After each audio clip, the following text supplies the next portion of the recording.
Welcome to our deep dive, everybody. We're tackling Rolf Dobelli's The Art of Thinking Clearly today.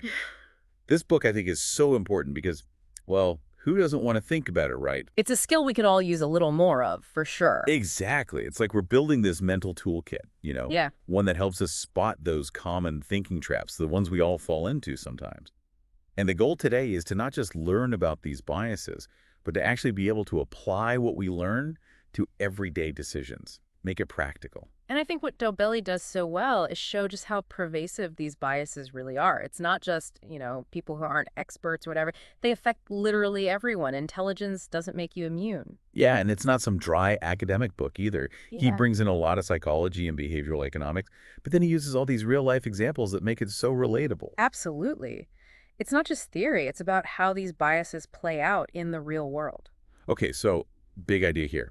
Dobelli's whole premise is that our brains are wired for efficiency, not necessarily always for accuracy. Right. It's all about shortcuts, those mental shortcuts that sometimes, well, they work great, but other times they kind of lead us down the wrong path. It's like imagine a well-worn path in the woods, right? It's the easiest way to go, but it might not take you to the most interesting place or even the place you actually wanted to go. That's a great analogy. So we're going to unpack some of the most common and honestly kind of sneaky biases from the book, and I think people will be surprised by just how often these things pop up in their lives. So first up, we've got survivorship bias. This is the one where we tend to focus on like the success stories, the people who made it, without considering all the people who tried the same thing and, well, didn't make it. Yeah, it's like looking at a battlefield and only seeing the people who survived, not all those who, didn't. Exactly. Like if you're thinking about starting business, right, it's easy to look at all these super successful companies and think, well, I can totally do that too. But what we don't see are all the businesses that failed along the way, Yeah. you know, the ones with similar ideas and maybe even just as much hard work. It can really distort your view of reality if you're only seeing one side of the story. And this bias can show up everywhere, not just business, but in career choices, investments. It's everywhere. So how do we like avoid this trap, the survivorship bias trap? Because it feels kind of inevitable, right? We naturally gravitate towards those success stories. Well, one thing you can do is actually seek out information about failures. Like, read about those businesses that didn't make it, talk to people who've had setbacks in their careers, try to get that fuller picture. Oh, it's not about being all doom and gloom. It's about being realistic. Exactly. It's about seeing the whole picture, not just the shiny, successful part. Okay, so next sneaky bias on our list, confirmation bias. And I think we all do this. It's that thing where like our brain loves to be right, even when it's wrong.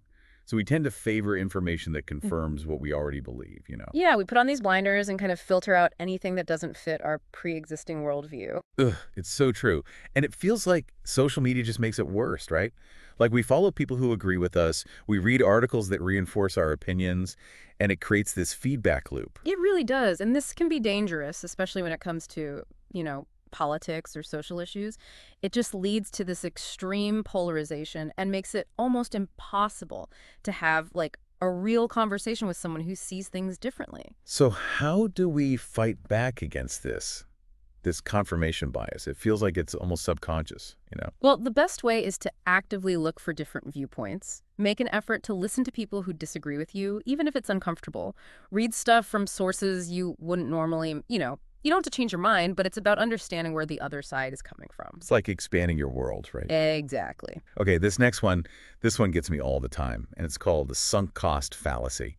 It's that feeling of like, I've already put so much time, money, energy into this, I can't quit now, even if it's clearly not working. It's a tough one because it really plays on our emotions. We don't want to admit we wasted all that time and effort. Yeah, like you think about a company that's invested millions in a project that's clearly failing, but they just keep throwing money at it because they've come too far to stop. It's tough. And I do it in my personal life too, not just with money. A relationship, a project I'm working on, Hmm. it's hard to let go. Absolutely. And the longer you hold on, the harder it gets. It's like you're sinking deeper and deeper into that hole. So how do we like get out of that hole? Because I know I've been stuck there more than once. Well, one thing you can do is try to reframe your thinking. Instead of focusing on what you've already invested, focus on the future. Ask yourself, if I keep going down this path, what's going to happen? Is this really what I want?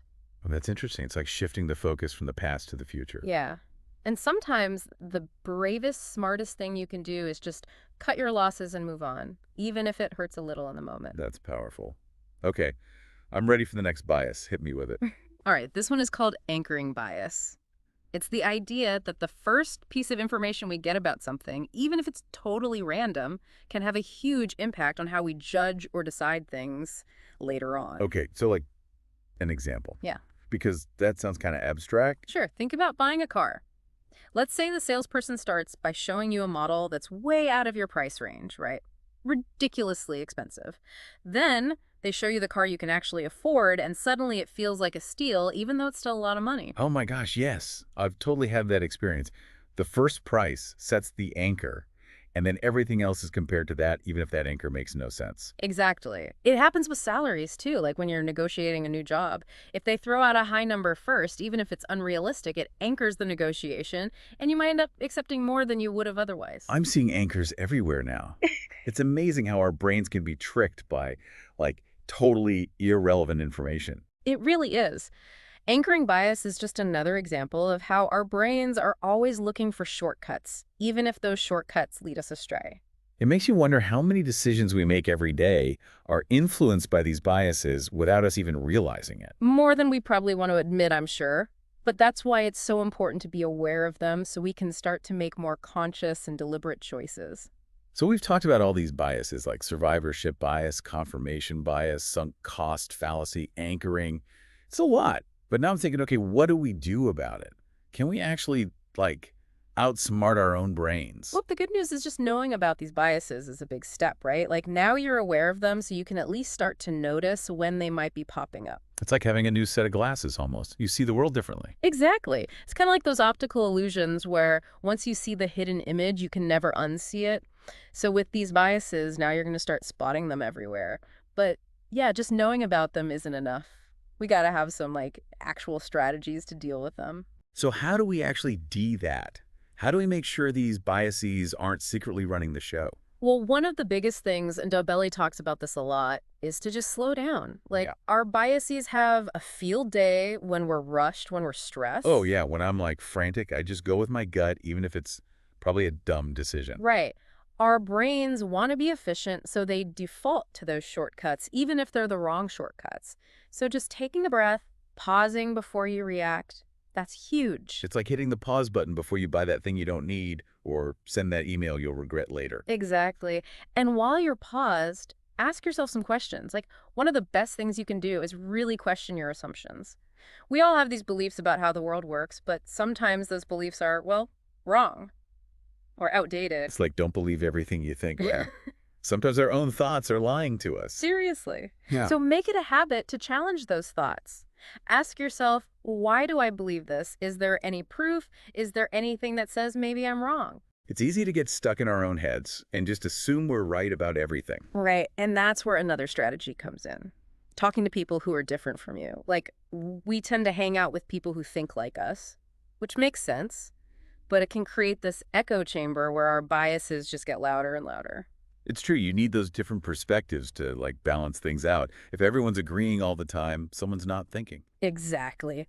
So talk to people with different backgrounds, different experiences. Listen to them, even if you don't agree. You'll probably learn something. I think that's one of the things I love about doing this deep dive with you. We get to bounce these ideas off each other and see things from different angles. Totally. And honestly, the most important thing of all is to be willing to change your mind. None of us are perfect. We're all going to screw up sometimes. The key is to be open to learning new stuff and like adjusting your thinking when you need to. It's that growth mindset thing, right? You're always learning, always growing. Yeah. Don't be scared to admit you were wrong. See it as a chance to learn and get better. This is all really resonating with me. Okay, so I'm curious.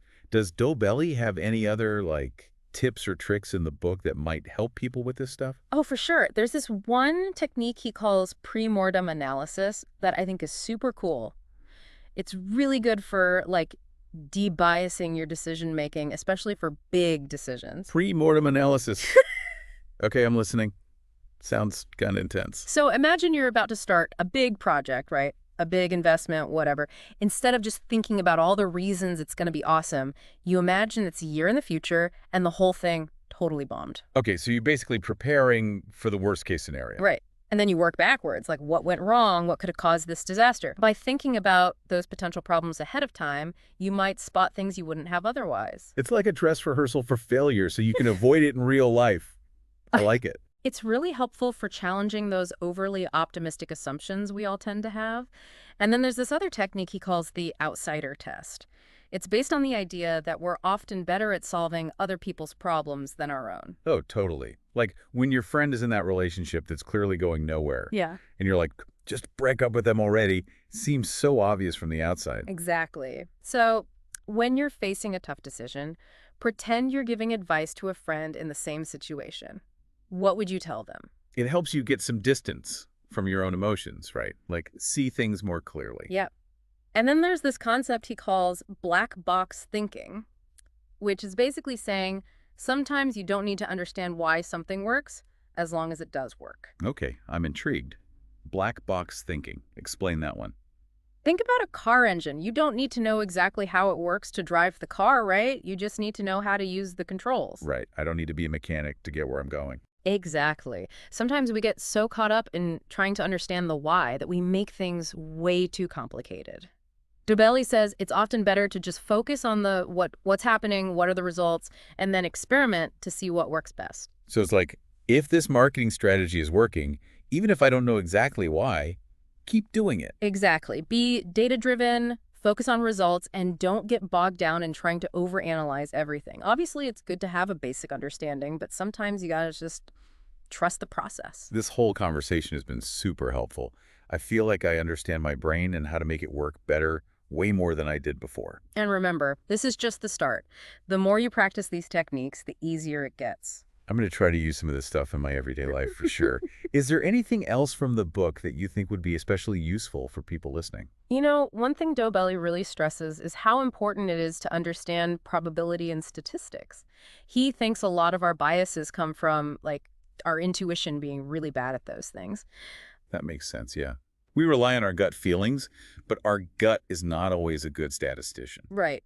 Like, we overestimate the chances of winning the lottery because, well, it's exciting to think about, but we underestimate the chances of things like car accidents, even though they're way more common. It's all about how vivid the event is in our minds. So should we all become math experts now? Not necessarily. There's tons of stuff online and in libraries that can help you get better at understanding those concepts, and just knowing that your intuition can be wrong is a huge step. It's about being aware of those mental traps, right? So we don't fall into them. This has been such a great conversation. I feel like I've learned so much about how to think more clearly and avoid those pitfalls. It's been fun. And this is just the beginning of the journey. The more you learn, the more you see these biases everywhere, and that makes you better at making good decisions. I'm definitely feeling more confident about my decision-making now. Okay, before we wrap up this deep dive, any final thoughts you want to leave people with? For me, the big takeaway is that we can all get better at thinking. It's not about being perfect. It's about being aware of our biases, questioning our assumptions, and being open to new information. If we can do that, we make better choices, we achieve our goals, we just live better lives overall, you know? That's a great way to put it. And I think Dobelli would totally agree. He says, thinking clearly is a skill that can be developed, and this book is just the first step. You know, it's funny. As we've been talking about all these biases, I've been thinking about how they're not just like a personal thing. They affect like society as a whole too, right? Oh, absolutely. Big time. These biases, they shape our culture, our politics, everything really. Like, think about confirmation bias and how it just fuels like political polarization. Everyone's in their own little bubble, reading stuff they already agree with, and it's like impossible to have a real conversation with anyone who sees things differently. Yeah, it's like we're all living in different realities, and it makes it so hard to find common ground to like actually solve problems together. Exactly. And that affects everything from, what laws get passed to how we talk to each other online. It's kind of scary, honestly. It is. And then you have like the sunk cost fallacy playing out on a massive scale. Governments, big companies, they all do it. They pour tons of resources into something that's clearly not working, but they can't let go because they've already invested so much. Oh, yeah. It's like throwing good money after bad, but with like tax dollars or, millions of dollars in company funds. Exactly. And it can be so hard to change direction, even when it's obvious they should. It's like pride or something, I guess. So what can we do about it? Like, how can we make people more aware of these biases, not just personally, but like as a society? Well, I think education is a big part of it. The more people understand how these biases work, the more they'll be able to spot them and, not fall for them so easily. Right. It's like giving everyone this mental toolkit like we were talking about before.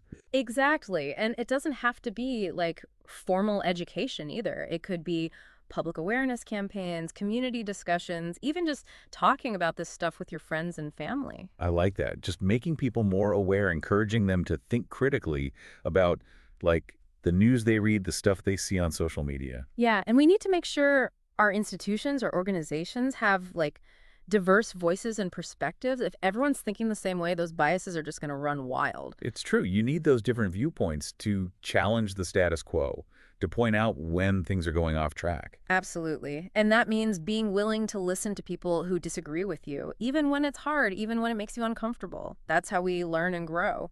This has been, wow, just really eye-opening. I'm kind of blown away by how much these biases affect everything, not just our own little decisions, but like the worlds around us. It's true, they're everywhere. But the good news is, now that we know about them, we can start to do something about it.